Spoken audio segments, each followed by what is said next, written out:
భాగస్వామి.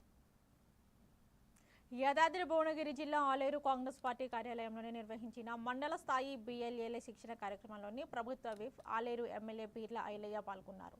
ఈ సందర్భంగా ఆయన మాట్లాడుతూ ప్రధాని నరేంద్ర మోదీ ప్రజాస్వామ్యాన్ని కూని చేస్తూ అన్ని రాష్ట్రాల్లోని అధికారాన్ని చేజిక్కించేందుకు ప్రయత్నిస్తున్నారని విమర్శించారు.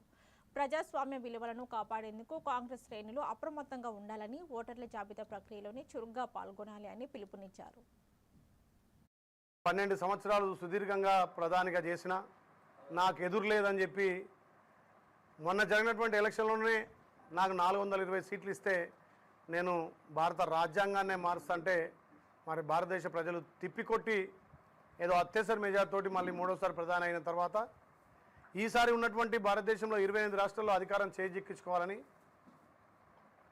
కేంద్రానికి సంబంధించినటువంటి కేంద్ర సంస్థలన్నీ ఎలక్షన్ సంబంధించి ఈసీని కానీ ఈడీని కానీ సిబిఐని కానీ సిఐడిని కానీ అన్ని లోపరుచుకొని ఇలా జేబు సంస్థ లెక్క చేసి ముఖ్యంగా ఓటు పెట్టి ముఖ్యంగా టార్గెట్ వాళ్ళు కాంగ్రెస్కి అనుబంధంగా ఉన్నటువంటి ముస్లిం మైనార్టీ ఓట్లను టార్గెట్ చేసి లక్షలాది ఓట్లు తీసేస్తారు. కాబట్టి బిఎల్ఏలు తగు జాగ్రత్తగా బిఎల్ఓతో కోఆర్డినేట్ చేసి ప్రతి ఇల్లు తిరగాలి, ప్రతి ఓటును కాపాడుకోవాలి.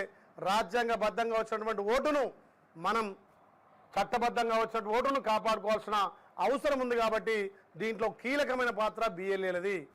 మీడియా మిత్రులు నమస్కారం. నారాయణపేట